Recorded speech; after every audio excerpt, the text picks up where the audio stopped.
Basic चीज़ हम इस chapter में शुरू करेंगे, सबसे पहले करेंगे ऑर्डर्ड पेयर से, ठीक है। ऑर्डर्ड पेयर, हर चीज़ में क्या होता है, नाम में ही चीज़ें लिखी हुई है।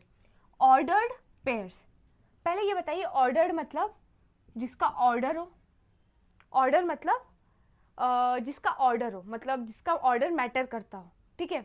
मतलब अगर मैंने लिखा है 1, 2 और मैंने लिखा है 2, 1, 1, 2, 2, 1 और इधर मैंने एक सेट लिया है 1, 2 और 2, 1। ध्यान से समझिए, ये जो ब्रैकेट है ये रिप्रेजेंट कर रहा है, मतलब ये रिप्रेजेंट कर रहा है एक ऑर्डर्ड पेयर, ये रिप्रेजेंट कर रहा है एक सेट। आप कैसे डिफरेंशिएट करेंगे, ब्रैकेट से, कर्ली ब्रैकेट से, इसका मतलब ये रिप्रेजेंट कर रहा है सेट, ये वाले ब्रैकेट से तो ये रिप्रेजेंट कर रहा है ऑर्डर्ड पेयर।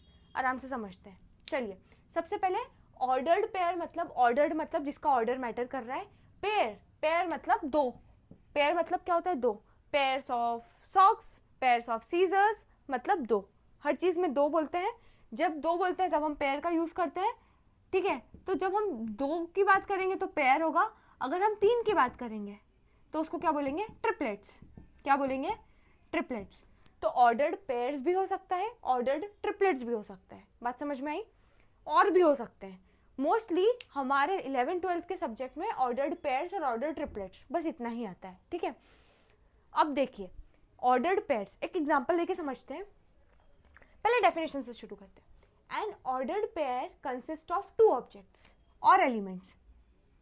देखिए पेयर लिखा है, अभी हम ट्रिपलेट्स की बात नहीं कर रहे, सिर्फ किसकी बात कर रहे हैं, ऑर्डर्ड पेयर्स की।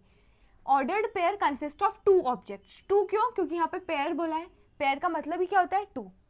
टू ऑब्जेक्ट्स और एलिमेंट्स, ऑब्जेक्ट बोलो या एलिमेंट बोलो, दो होने चाहिए in a fixed order, fixed order.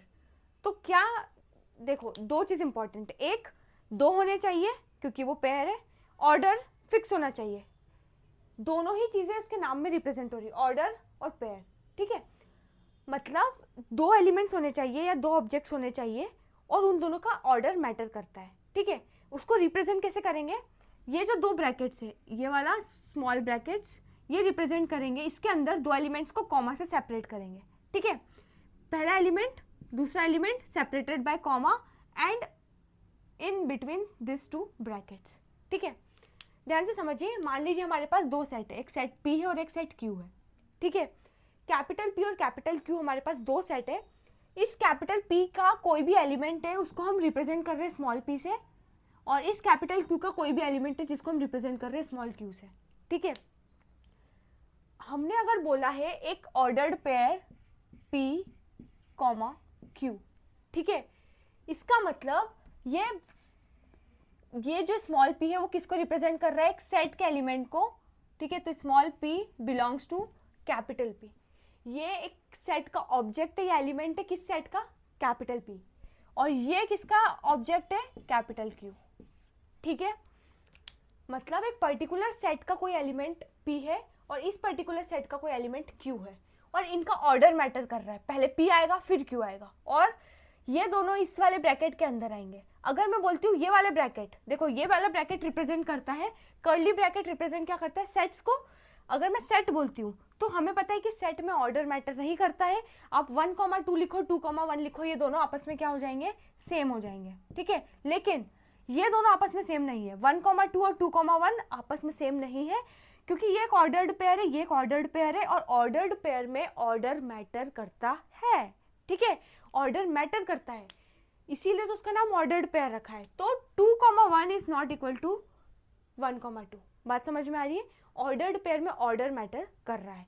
अगर मैं बात करूं ऑर्डर्ड ट्रिपलेट की, ठीक है, तो उसको कैसे रिप्रेजेंट करेंगे, सेम यही वाले ब्रैकेट्स होंगे।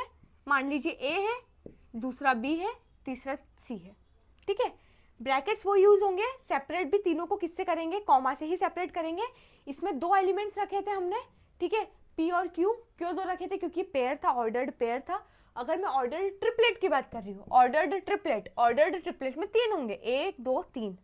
ये एक पर्टिकुलर सेट को रिप्रेजेंट, सेट का एलिमेंट होगा कैपिटल A मान लीजिए, ये सेट B का एलिमेंट होगा, और ये मान लीजिए कैपिटल C सेट का एलिमेंट होगा, ठीक है।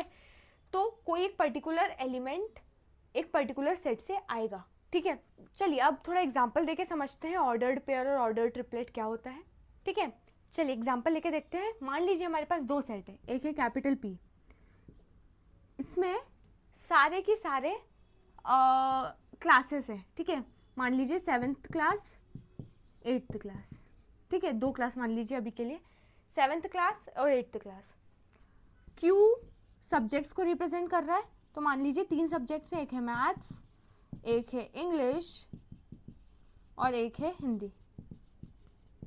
ठीक है, ये रिप्रेजेंट कर रहा है स्टैंडर्ड, कौन सा स्टैंडर्ड है, 7th और 8th। ये रिप्रेजेंट कर रहा है सब्जेक्ट, 3 सब्जेक्ट मैथ्स इंग्लिश और हिंदी। ठीक है, अब मेरे को एक काम करना है, मेरे को पता है यार ये 2 क्लास है और ये 3 इसके सब्जेक्ट है। अब मैं कितनी बुक्स बना सकती हूँ? देखिए 7th में भी मैथ्स इंग्लिश हिंदी है, 8th में भी मैथ्स इंग्लिश हिंदी है। मेरे को एक ऑर्डर्ड पेयर्स बनाने हैं, ठीक है, जो ये रिप्रेजेंट करे कि मैं कितनी बुक्स बना सकती हूँ। ठीक है, देखो क्यू रिप्रेजेंट कर रहा है 3 बुक्स, मैथ्स की, इंग्लिश की और हिंदी की। ये रिप्रेजेंट कर रहा है 3 बुक्स, मैथ्स की, इंग्लिश की, हिंदी की। अब ये नहीं पता ये 7th की है कि 8th की है। ठीक है, तो अगर मैं ऑर्डर्ड पेयर निकालूं, ऑर्डर्ड पेयर कैसे निकालूं? एक ordered pair P comma Q, जहां पर पहला जो एलिमेंट होगा वो पी वाले सेट से आएगा और जो कॉमा के बाद जो दूसरा एलिमेंट होगा वो क्यू वाले सेट से आएगा। ठीक है, ऑर्डर मैटर कर रहा है तो मैं पहले क्यू बाद में पी का एलिमेंट नहीं लिख सकती, पहले वाला एलिमेंट पी वाले सेट से ही आएगा, दूसरा एलिमेंट क्यू वाले सेट से ही आएगा। ठीक है, चलिए मैं बनाती हूँ कौन कौन से एलिमेंट ऐसे हो सकते हैं। पहला मैंने 7th लिया, ठीक है, अब मैंने पहला एलिमेंट पी का ले लिया, अब दूसरा एलिमेंट मुझे क्यू से लेना है, तो क्यू में मैथ्स भी ले सकती हूँ, इंग्लिश भी ले सकती हूँ, हिंदी भी ले सकती हूँ। पहले मैथ्स ले लेते हैं। ठीक है, ये एक हो गया, एक और 7th के साथ में इंग्लिश ले लेती हूँ, एक और 7th के साथ में हिंदी ले लेती हूँ। ठीक है, 3 ऑर्डर्ड पेयर हो गए। अब 8th के साथ मैथ्स ले लेती हूँ, 8th के साथ इंग्लिश ले लेती हूँ और 8th के साथ हिंदी ले लेती हूँ। ठीक है, कितने ऑर्डर्ड पेयर्स बने हैं मैंने? 1 2 3 4 5 6। बात समझ में आई? ऑर्डर्ड पेयर मतलब ये वाले ब्रैकेट्स बनाओ, इनके बीच में 2 एलिमेंट्स होंगे सेपरेटेड बाय कॉमा, जिनका ऑर्डर मैटर कर रहा है। अगर मैंने बोला पहला पी सेट का एलिमेंट आएगा तो पहले पी सेट का ही आएगा, बाद में क्यू सेट का एलिमेंट आएगा तो बाद में क्यू सेट का आएगा। ठीक है, तुम ऑर्डर मैटर कर रहा है, तो मैंने सभी में ध्यान से देखो, पहला एलिमेंट पी वाले सेट से लिया है, 7th 7th 8th 8th 8th, और सेकेंड एलिमेंट मैंने क्यू वाले सेट से लिया है, maths English Hindi, maths English Hindi. ठीक है, तो ये ऑर्डर्ड पेयर है। ठीक है, अब आप बोलोगे यार ऑर्डर्ड पेयर तो हम एक टाइप से पढ़ चुके हैं, जब हमने आपने 9th 10th में कोऑर्डिनेट ज्योमेट्री पढ़ी होगी। तो कोऑर्डिनेट ज्योमेट्री में एक प्लेन होता है, आपने एक वाई एक्सिस देखी होगी, एक एक्स एक्सिस देखी होगी। ठीक है, ये 2 एक्सिस है, ये हमारा कोऑर्डिनेट प्लेन है। तो यहाँ पर मैं कोई सा भी एक एलिमेंट है, मान लो मैंने बोला ये 2,1 है, तो ये भी तो एक ऑर्डर्ड पेयर ही होता था क्या? 2,1 और 1,2, मान लो ये पॉइंट रिप्रेजेंट कर रहा है 2,1, ये वाला पॉइंट रिप्रेजेंट कर रहा है 1,2। क्या 1,2 और 2,1 अलग अलग पॉइंट होते थे या सेम पॉइंट होते थे? यार अलग होते थे। इसका मतलब x, मान लीजिए ये 1 है, ये 2 है। ठीक है,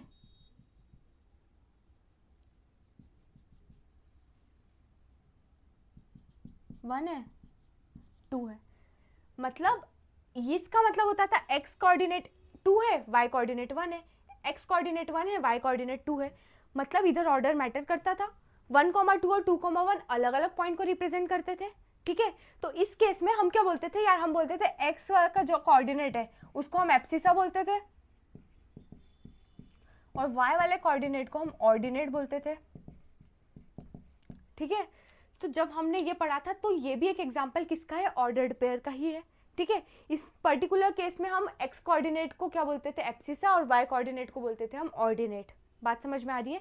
तो ये भी एक एग्जांपल किसका हो गया? ऑर्डर्ड पेयर का। अगर मैं ऑर्डर्ड ट्रिपलेट की बात करूं तो आप फ्यूचर में देखोगे 11th 12th में ही 3D प्लेन, ये होगा x मान लीजिए, ये होगा y मान लीजिए और ये होगा z।